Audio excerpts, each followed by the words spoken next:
Hello friends, welcome to Indian study पर आपका स्वागत है। दोस्तों, जैसा कि मैंने आपसे बोल करके रखा है कि मैं डेली बेसिस पे आपको यूपी रेडियो ऑपरेटर के लिए हिंदी का प्रैक्टिस सेट प्रोवाइड करवाऊंगा। लेकिन मैं जो आपको टारगेट दे रहा हूँ 100 लाइक का, अगर आप इसको कंप्लीट कर दोगे तो मैं जीके जिसमें साइंस भी आना है वो भी मैं आप लोगों को स्टार्ट कर दूंगा। लेकिन आप लोग टारगेट कंप्लीट ही नहीं कर रहे हैं, तो मेरी आपसे यही राय है या यही मेरे आपसे विनती है कि आप लोग वीडियो में जो भी अच्छा लगे तो प्लीज़ लाइक ज़रूर कर दीजिएगा। तो टाइम को ना वेस्ट करते हुए हम हिंदी की टेस्ट की तरफ बढ़ते हैं। पहला क्वेश्चन कि हिंदी शब्दकोश में छा का क्रम किस वर्ण के बाद आता है? छा का क्रम। तो देखो, अगर हम बात करें हिंदी शब्दकोश यानी कि डिक्शनरी की, तो छा का क्रम किसके बाद आता है? का के बाद। तो बस पहला ही ऑप्शन करेक्ट। नेक्स्ट क्वेश्चन से आपका कि दो समानार्थी शब्दों की पुनरुक्ति के बीच में किस विराम चिन्ह का प्रयोग किया जाता है? दो समानार्थी शब्द जैसे हमने आपके सामने लिख दिया, धीरे और फिर धीरे। देखो, दोनों ही समानार्थी शब्द हैं, इनके बीच में एक चिन्ह लगता है। ये जो चिन्ह है इसको क्या कहते हैं? तो इस चिन्ह को हम कौन सा चिन्ह कहते हैं? योजक चिन्ह। कौन सा चिन्ह? योजक चिन्ह। तो बस यहाँ पर आपका तीसरा ऑप्शन बिल्कुल करेक्ट हो जाएगा। हिंदी के शब्दों का लिंग निर्धारण किसके आधार पर होता है? जल्दी से बताओ।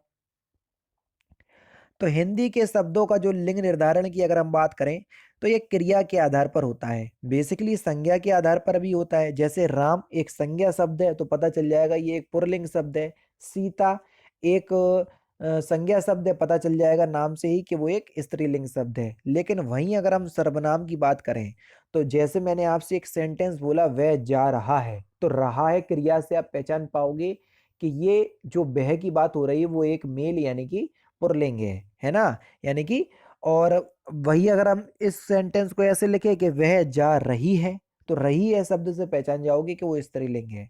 तो बस बेसिकली जो पता चलता है वो चलता है आपका क्रिया से। समझ रहे? यानी कि जहां पर संज्ञा का भी काम ना कर पाए वहां क्रिया काम कर जाती है। इसलिए हिंदी में लिंग निर्धारण क्रिया के आधार पर होगा। वह आदमी जो कल आपके घर गया था बहुत बड़ा ठग है, इस वाक्य में कितने विशेषण हैं? जल्दी से बताइए। तो इस वाक्य में जो है वो तीन विशेषण हैं। पहले तो यही शब्द वह, ये एक सार्वनामिक विशेषण हो जाएगा। जो कल आपके आपके शब्द जो है वो सार्वनामिक विशेषण में जाएगा ये भी। और वह बहुत बड़ा ठग है, तो बड़ा शब्द जो है वो आपका गुणवाचक में जाएगा। बहुत बड़ा ठग है ना, बड़ा ठग जो है वो गुणवाचक। तो तीन विशेषण है इसमें। पहला ऑप्शन करेक्ट। हिंदी वर्णमाला में उस व्यंजन कौन से हैं? आराम से आप बता सकते हो उस व्यंजन कौन कौन से हैं। तो चार उस व्यंजन होते हैं, सा हा। तो पहला ऑप्शन करेक्ट। शत्रु के लिए सही पर्यायवाची वाले शब्दों की पंक्ति को आपको चुनना है। जल्दी से बताइए, शत्रु के लिए सही पर्यायवाची वाले शब्दों की पंक्ति। तो रिपु अरि दुश्मन ये सभी शत्रु के लिए सही पर्यायवाची वाले शब्द हैं। दूसरा ऑप्शन करेक्ट। जो किसी के उपकार को याद करता हो उसे फिल इन द ब्लैंक्स कहते हैं। क्या कहते हैं? जल्दी से बताइए। जो किसी के उपकार को याद करता हो उसको क्या कहते हैं? कृतज्ञ कहते हैं। दूसरा ऑप्शन करेक्ट।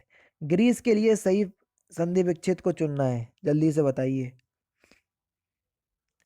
तो ग्रीस का संधि विच्छेद क्या हो जाएगा सही? ग्री प्लस में ईस, यानी कि इस क्वेश्चन का दूसरा ऑप्शन करेक्ट। छोटी बड़ी मिलके बड़ी बना रही तो दीर्घ संधि हो जाएगी। वाक्य में प्रयुक्त होने वाले अवयवों किंतु परंतु पर लेकिन मगर आदि के पहले लगने वाले चिन्ह को हम क्या कहते हैं? बढ़िया क्वेश्चंस, जल्दी से बताओ। तो इन सभी के पहले हम अल्प विराम का प्रयोग करते हैं। किसका अल्प विराम? ये छोटा सा जो कॉमा होता है उसको अल्प विराम कहते हैं। वन बेतान रवि शशि दया फल भक सलिल प्रभा अवनि सेज पंखा पवन अवना कछु प्रभा। तो आपको बताना है कि उपयोग पंक्ति में कौन सा रस है। तो यहाँ पर शांत रस है। तीसरा ऑप्शन से यहाँ पर आपका बिल्कुल करेक्ट। शुद्ध शब्द को आपको छांटना है। जल्दी से बताइए। शुद्ध वर्तनी है, बताइए कि कौन सी शुद्ध वर्तनी है। मुमूर्षु। दूसरा ऑप्शन करेक्ट। व्यक्ति वस्तु या स्थान के नाम को क्या कहते हैं? जल्दी से बताइए। सिंपल सा क्वेश्चन से उसको हम संज्ञा कहेंगे। दूसरा ऑप्शन करेक्ट। निंदा का निम्नलिखित में से कौन सा सही विलोम शब्द है? निंदा का। तो निंदा का विलोम शब्द क्या होता है? वन लाइनर क्वेश्चन है। स्तुति। दूसरा ऑप्शन करेक्ट। मतगयंद, सुमुखी और सुंदरी आदि किसके भेद हैं, जल्दी से बताइए। तो ये सभी जो भेद हैं ये सवैया छंद के भेद हैं, है ना। 22 से लेके 26 वर्ण तक, जिसमें वर्ण होते हैं 22 से लेके 26, तो वो सवैया छंद होता है। तो मतगयंद, सुमुखी, सुंदरी ये सभी सवैया छंद के भेद हैं। मुदित महीपति मंदिर आए, सेवक सचिव सुमंत बुलाए, मैं आपको बताना है कि कौन सा अलंकार है। अगर आप देख पा रहे होगे तो मुदित महीपति मंदिर आए, तो देखो यहाँ पर माँ वर्ड की आवृत्ति बार बार आ रही, नीचे वाले में सा वर्ड की आवृत्ति बार बार आ रही, और जब एक वर्ड की आवृत्ति बार बार आए तो वहां पर अनुप्रास अलंकार होता है, दूसरा ऑप्शन करेक्ट। यहाँ पर आपको बताना है ये कौन सा विदेशज शब्द है, आराम से आप बता सकते हो, जल्दी से बताइए। तो अमीर शब्द जो है वो एक विदेशज शब्द है, दूसरा ऑप्शन करेक्ट। सम उपसर्ग से बना शब्द आपको बताना है कि किस शब्द में सम उपसर्ग है, जल्दी से बताइए। तो ये हो जाएगा आपका संगम, तीसरा ऑप्शन बिल्कुल करेक्ट। लोहा मानना, इस मुहावरे का सही अर्थ क्या है सर, जल्दी से बताएं। तो लोहा मानना, इस मुहावरे का सही अर्थ क्या हो जाएगा, प्रभाव स्वीकार करना, दूसरा ऑप्शन करेक्ट। निम्नलिखित वाक्यों को ध्यान से पढ़ें और तय करें कि किस हिस्से में त्रुटि यानी कि गलती है।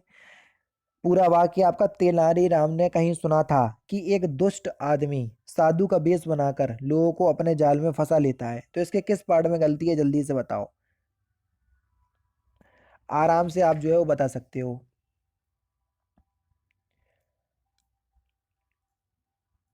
तो यहाँ पर अगर हम बात करें कि इसके किस पार्ट में गलती है, तो देख लीजिए, तेनालीराम ने कहीं सुना था कि एक दुष्ट आदमी, ये जो की शब्द है ना, ये आपका जोड़ने वाला की नहीं है, ये वाला आएगा की, तो इससे सेंटेंस जो है वो जुड़ता है, जो कि मिश्र वाक्य में प्रयोग किया जाता है।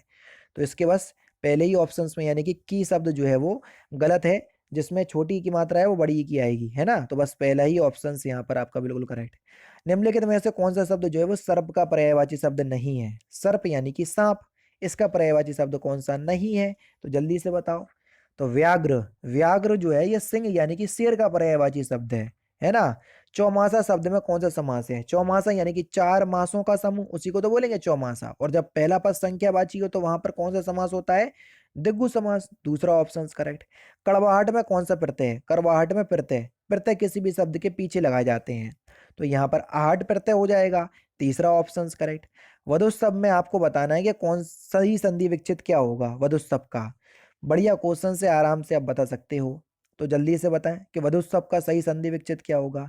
वधु प्लस उत्सव, तो कौन से ऑप्शंस में दिया, पहले ऑप्शंस में, छोटा ऊ बड़ा ऊ मिलके बड़ा ऊ बना रहे, तो यहाँ पर दीर्घ संधि होगी। किस रस में प्राय असाधारण या अस्वाभाविक बात का वर्णन होता है, बढ़िया क्वेश्चंस, जल्दी से बताएं। तो किस रस में होता है ये, सर अद्भुत रस में होता है, तो बस चौथा ऑप्शन करेक्ट। नेक्स्ट क्वेश्चन देखो कि एक वाक्य को चार भाग में व्यक्त कर दिया, जिस पार्ट में गलती है उसी का आपको चयन करना है। समय का सदुपयोग द्वारा मनुष्य देवता बन जाता है, तो इसके किस पार्ट में गलती है, जल्दी से बताइए। Question number 30। तो सही आंसर आपका क्या हो जाएगा सर,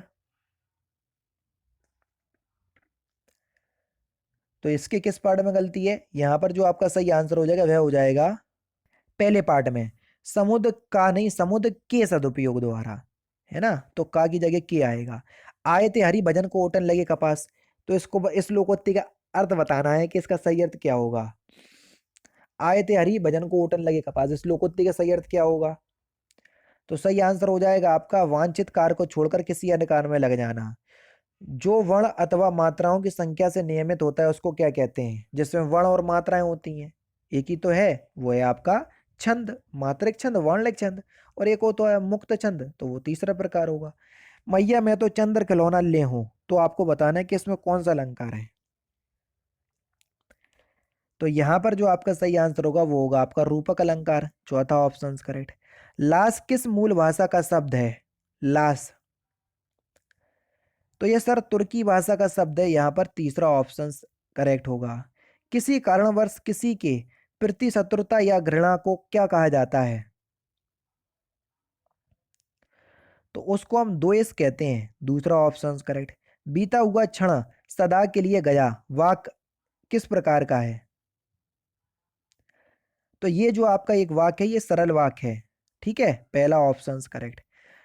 अब आप पहचानोगे सरल वाक्य कैसे है, देखो, ना, लेकिन, किंतु, परंतु, इन सभी से वाक्य जुड़ा नहीं है। अगर जुड़ता तो संयुक्त वाक्य होता।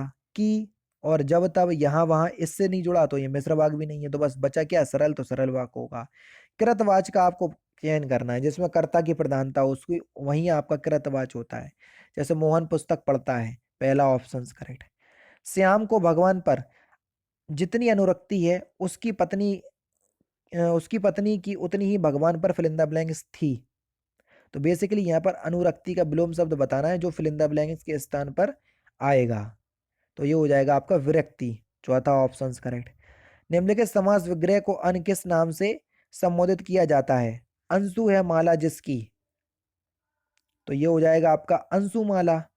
अंशु है माला जिसकी यानी कि अंशुमाला। अब ये बताइए कि अंशुमाला किसका पर्यायवाची शब्द है? तो ये है आपका सूर का पर्यायवाची शब्द।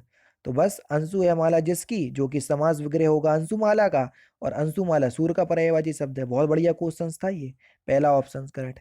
और लास्ट क्वेश्चन के उत्सर्ग एक कोसार्ग विद्यार्थी है, यहाँ कोसाग्र में कौन सा विशेषण है? तो इस क्वेश्चन का आंसर आप मुझे कमेंट बॉक्स में बताएंगे। ये थे आपके 40 इंपॉर्टेंट क्वेश्चंस जो कि आपकी आगामी परीक्षा UP radio operator, assistant operator और असिस्टेंट वर्कशॉप, इन सभी के लिए इंपॉर्टेंट है। वीडियो अगर आपको अच्छी लगी तो प्लीज दोस्तों वीडियो को लाइक और शेयर जरूर कर दीजिएगा। बाकी फिर मिलते हैं नेक्स्ट क्लास में, नेक्स्ट सेशन में। जय हिंद और जय भारत।